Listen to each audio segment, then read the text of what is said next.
bienvenidos a nuestro programa y a nuestro canal.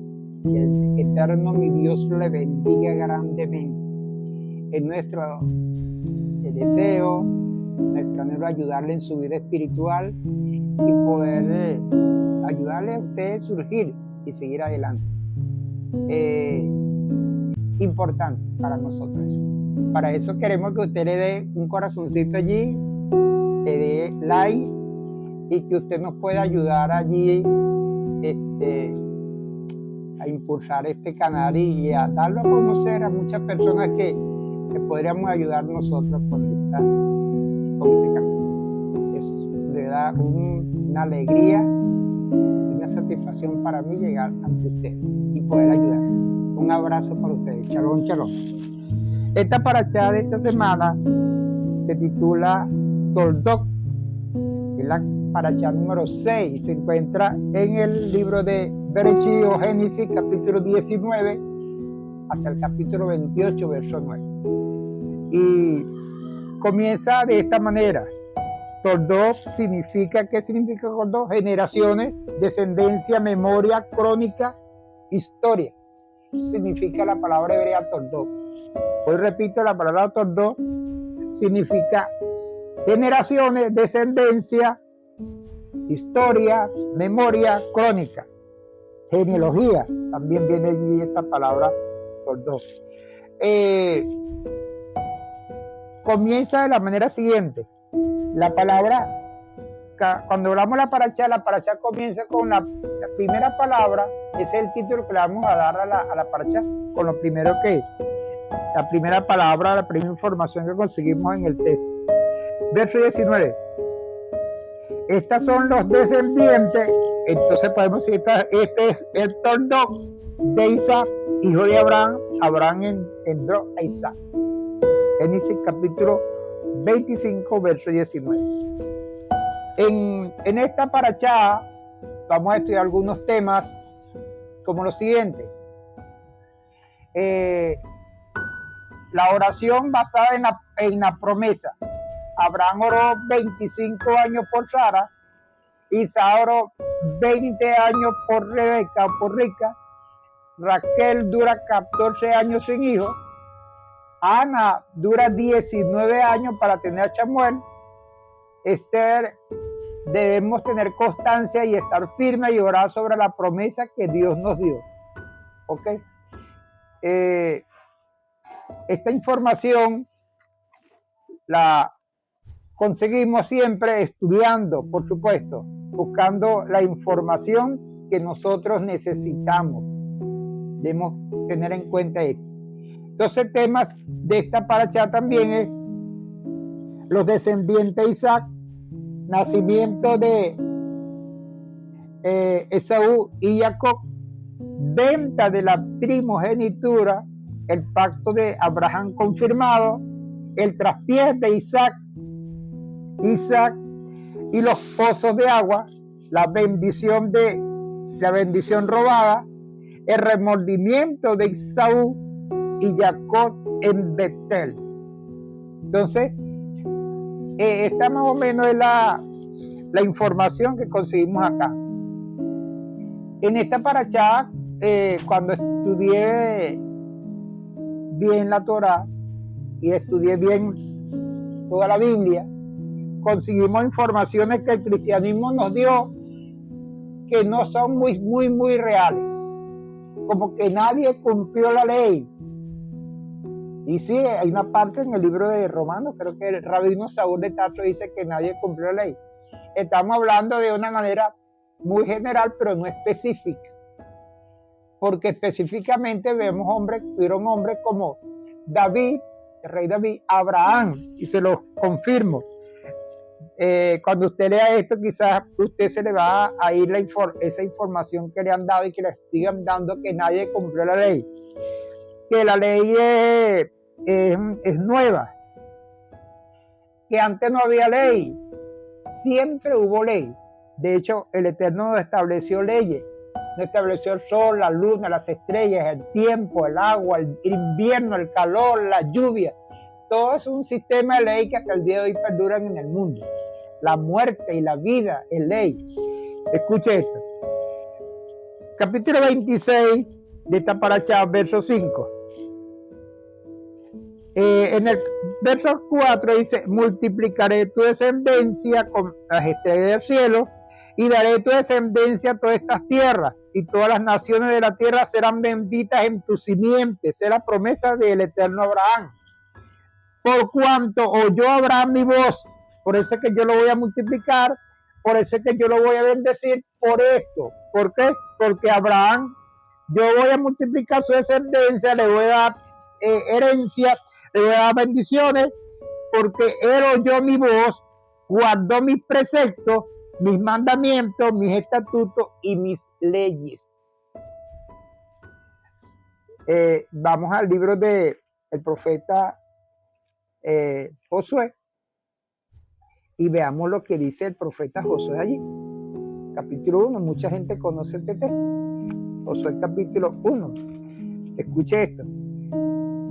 Es la información de una generación a otra generación, por dos, lo que debemos traspasarle.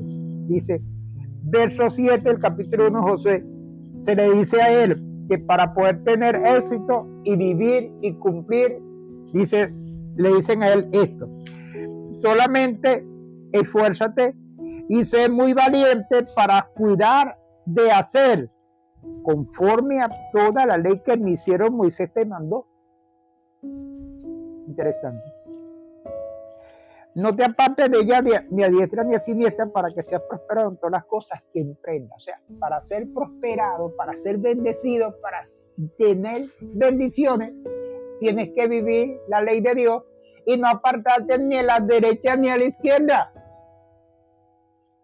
Nunca se apartará de tu boca, nunca, este libro de la ley, sino que día y de noche meditarás en él, para que guardes conforme a todo lo que en él está escrito, porque entonces hará prosperar tu camino y todo te saldrá bien.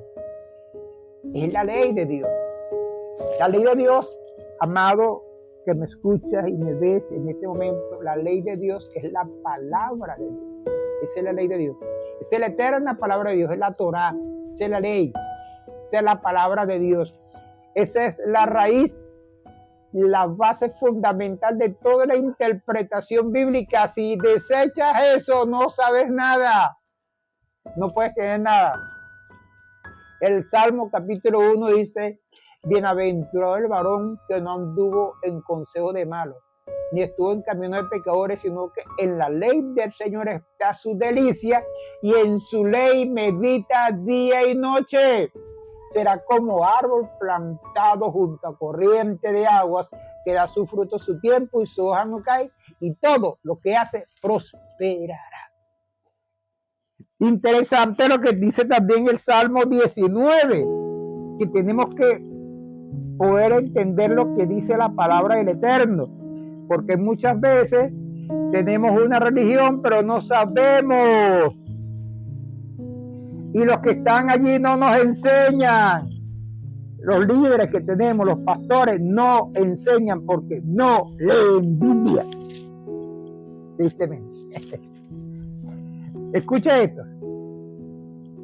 El Salmo 19. Verso 7. La ley del Señor es perfecta. Escuche esto, que convierte el alma. El testimonio del Señor es fiel, que hace sabio y sencillo. Los mandamientos del Señor son rectos. Verso 8. Que alegran el corazón. Los mandamientos. El precepto del Señor es puro, que alumbra los ojos. El temor del Señor es limpio, que permanece para siempre. Los juicios del Señor son verdad, todos son justos. Deseables son más que oro, y mucho más que oro afinado, y dulce más que la miel, que destila del panal. La ley del Señor es perfecta y convierte el alma. Entonces, esa mentirilla que te dijeron que nadie cumplió la ley, y Abraham fue riquísimo, Isaac fue riquísimo, Jacob fue riquísimo. Jacob llegó a ser una nación llamada Israel, que hasta el día de hoy es Israel. No, la ley no ha pasado porque Israel está vivo, Israel está en su tierra, volvió después de 2000 años de destierro en 1948. Entonces, no ha pasado la ley. Lo que pasaron son los malos y los malos intérpretes. El cristianismo histórico ha traído un desastre para el mundo y mucha gente está creyendo en esas falsas doctrinas. El cristianismo tiene cosas muy buenas, por supuesto. Tenemos que entender eso y tenemos que valorarlo. Pero tiene muchas malas interpretaciones y hay que salir de esas malas interpretaciones y volvernos a la palabra de Dios. ¿Ok? Isaac tiene 40 años cuando tomó a Rebeca y duró 20 años orando por ella porque ella era estéril. Ella tiene su hijo y cuando tiene a su hijo o a sus hijos, él tiene 60 años, porque duró 40, se casó a los 40, 20, más 20 son 60 años. Esaú vende su primogenitura, Esaú es cazador, Jacob es criador de ovejas. La palabra Tordó, cuando Israel salió de su tierra, emigró de su tierra y llegó a otras tierras, llegó a España y un sitio de España lo colocó Toledo en nombre de Toldó. Algunos dicen que llegaron a esa tierra en el tiempo del estudio de la Parashá Toldó y le colocaron al lugar Toledo en España. En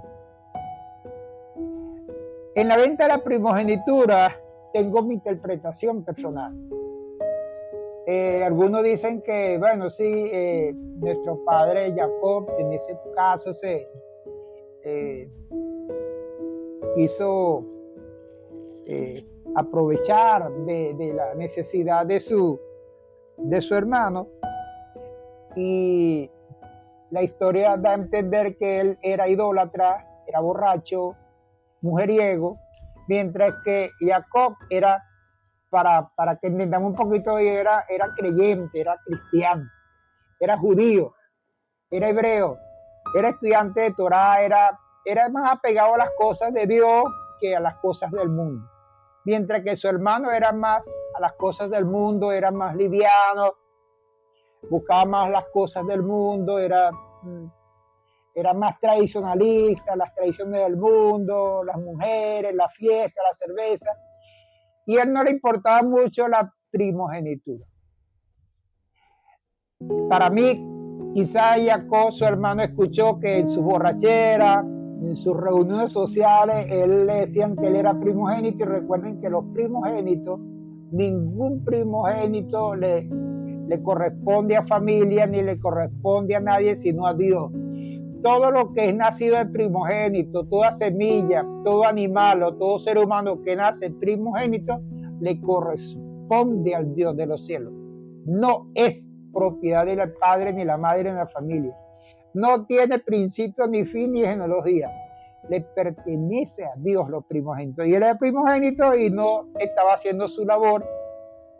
Hoy repito, una interpretación personal, quizás él escuchó, su hermano escuchó que él había dicho que él no quería primogenitura, que quizás él iba a hacer con eso, que bueno, si él pudiera vender eso, que lo vendiera. Entonces, se dice en nuestra historia sagrada de Israel que cuando moría alguien se comía lenteja.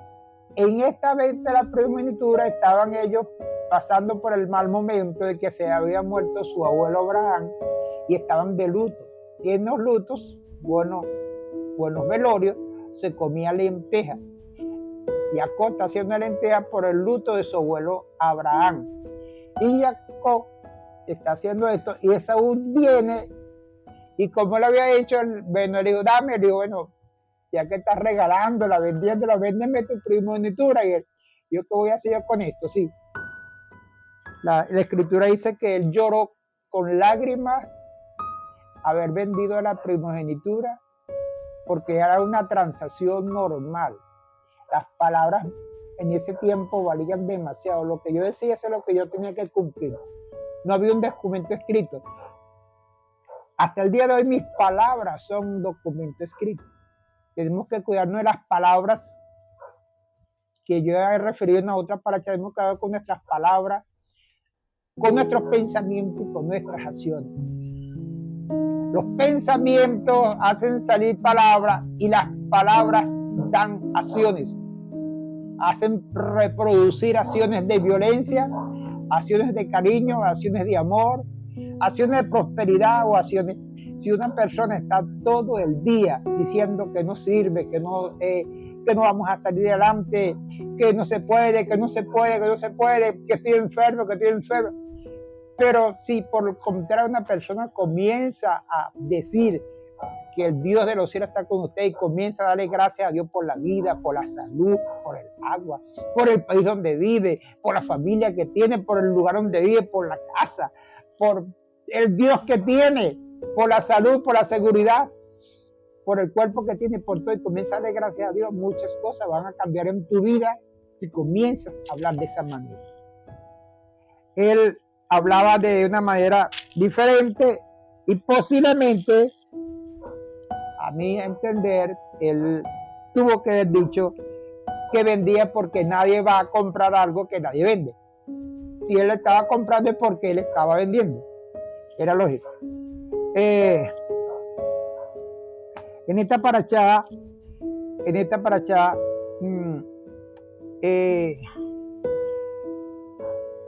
hay la idea de que nuestros hijos sigan nuestros pasos. Nuestros hijos sigan nuestros pasos y que nuestros hijos puedan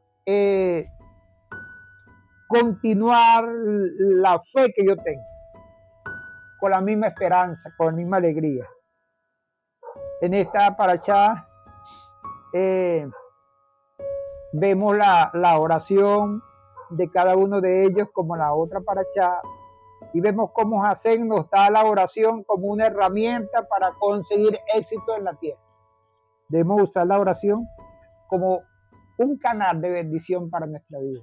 El ayuno y la oración son importantes para lograr éxito en este mundo, en esta vida. Una persona que no ora y no ayuna va a ser una persona frustrada, con una religión frustrada, con una religión seca y hueca, con una religión sin experiencia, sin emuná y sin bitajón. Va a ser una persona seca y vacía. Bendito sea el nombre del Eterno para siempre.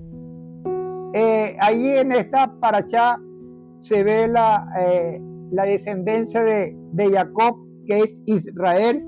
Israel tiene, Israel tiene 12 hijos, que son actualmente las 12 tribus de Israel o Israel.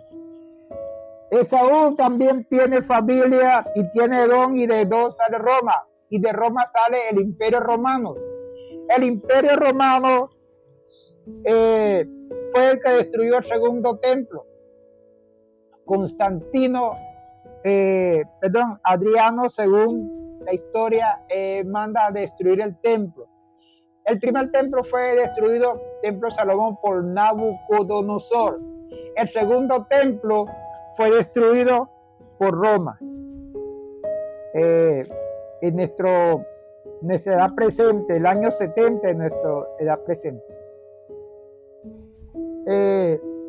Según el Midrash, Eber y Zen eran contemporáneos y cada uno tenía una yeshiva donde enseñaron a Abraham, a Isaac, a Jacob y a cada uno de sus descendientes. Sí, señor. Allí vemos eso. Esaú representa a lo religioso, a lo indiferente, a lo liviano, a lo carnal, al creyente que conformista, el creyente que no tiene experiencia que en Dios. Por supuesto que cuando vienen las pruebas y los momentos difíciles no se puede sostener porque no ora, no ayuna, no vive una vida.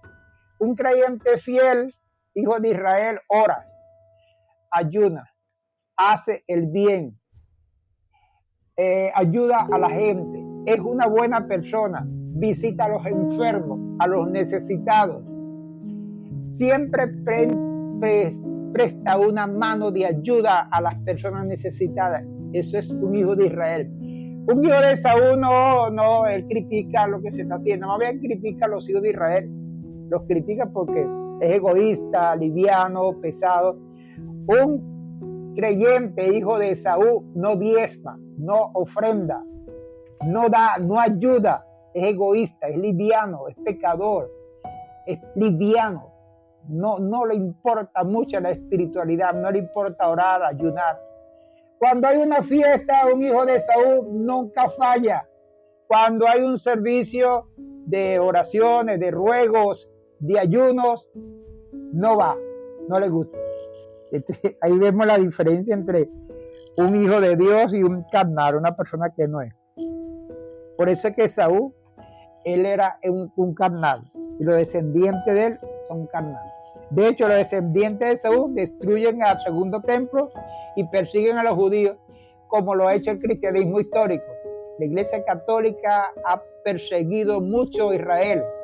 La Iglesia Cristiana Evangélica también, en menor grado, pero ha perseguido a Israel. De hecho, muchos cristianos evangélicos son antisemitas, están en contra de Israel, no aman a Israel. Es más, dicen que no son judíos, que no quieren ser judíos. Tienen las raíces católicas todavía. Todo cristiano debe entender que su madre cristiana es la Iglesia Católica, su raíz es la Iglesia Católica. Todos los cristianos, todos. Algunos han superado esa etapa y algunos están volviendo a las Escrituras y están viviendo conforme a la Escritura. Pero amar a Israel es ser amigo de Dios y estar al lado de Israel y tener la bendición de Dios. ¿Ok? Importante.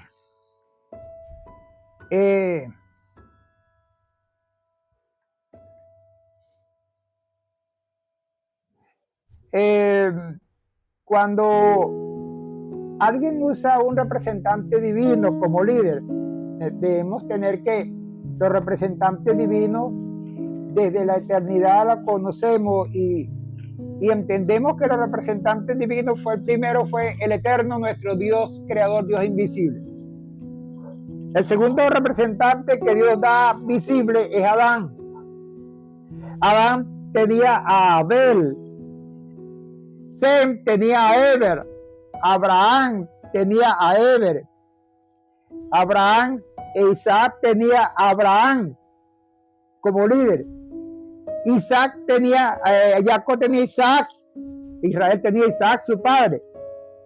Los dos hijos de Israel tenían a Israel, su padre. Samuel tenía a sacerdote de su tiempo. Y Ana tenía a sacerdote de su tiempo. David tenía un Natán. Y los reyes de Israel tenían un Elías.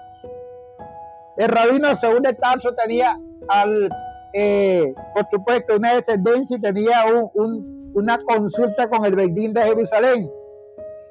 Yeshua tuvo al Padre eterno como guía y como pastor. Cada persona debe buscar su líder espiritual y buscar respeto de su líder espiritual y buscar asesoría de su líder espiritual. Si no tienes eso, no estás en la doctrina correcta. Si tú eres lo que dice que no necesita iglesia, no necesita pastor para ser creyente, estás equivocado. Es una falsa enseñanza, no es una doctrina sagrada, es una doctrina mundana. Cada una de estas personas tenían una guía espiritual donde se podían llegar y poder consultar al Dios de los cielos a través de esta guía espiritual. Cuando la primogenitura se le daba a alguien o ejercer la primogenitura, tenía que ejercer las siguientes características o tenía que tener las siguientes características. Él reemplazaba al padre cuando moría el primogénito. Él tenía que ejercerlo como líder espiritual o sacerdote de su casa ahora. Era el líder político de su casa, el jefe económico de su casa, el jefe de su casa. El primogénito debía saber Torah, debía saber la fiesta, de los diezmos, de las ofrendas, de los sacrificios. Debía saber qué comer, qué animales limpios comer y qué animales inmundos no comer. Eso es saber el primogénito. Debía ser una persona sabia, humilde, honesta, trabajador. Un primogénito era una persona capaz para continuar el trabajo de su padre y ayudar a su madre y a sus hermanos menores hasta llegar a la estatura de fe de esa familia y darla a conocer. Los mandamientos que Abraham guardaba son los mismos, leyes de carácter social, los mishpatim. Los estatutos en hebreo son los que no se mueven y son eternos. No se mueven por las circunstancias, son eternos. Como Jucutai, no tienen explicación, no se le da explicación. Son las palabras del Eterno dadas por el profeta Moche. Los mandamientos fueron transmitidos de Adán a Noé, a Eber, a Sem, a Abraham, a Isaac, a Jacob, a los 12 hijos de Israel, Israel a todos los profetas y todos los profetas a nosotros hasta el día de hoy. Generaciones. Debemos nosotros seguirlo como lo estamos haciendo en este canal, seguir informando a la gente que la misma enseñanza que Dios le dio a Adán, la misma enseñanza que le dio a Eber, la misma enseñanza que Dios le dio a Sem, la misma enseñanza que le dio a Noé, la misma enseñanza que le dio a Abraham, a Isaac, a Jacob, a Israel, a Yeshua y a los talmidim de Yeshua, a los discípulos de Yeshua, es la misma que le estamos dando hoy. Ok. Dios le promete a Abraham una tierra grande y una descendencia grande y Dios se la dio. Dios te promete a ti que si tú buscas su nombre y su poder a través de su Masías Yeshua y su Torah verdadera, Dios te dará esperanza, eternidad y gloria. Debes tener los mandamientos y la fe en Yeshua para él. Ha sido para mí un honor llegar a ti. Que el Eterno te bendiga y te guarde. Que el Eterno haga resplandecer su rostro sobre ti y tenga de ti misericordia. El alce sobre ti su rostro y ponga en ti shalom. Shabbat shalom. Hasta la próxima semana. Que el Eterno te bendiga grandemente. Dale like allí. Síguenos y apóyanos para continuar y ayudar a otros. Shalom, shalom.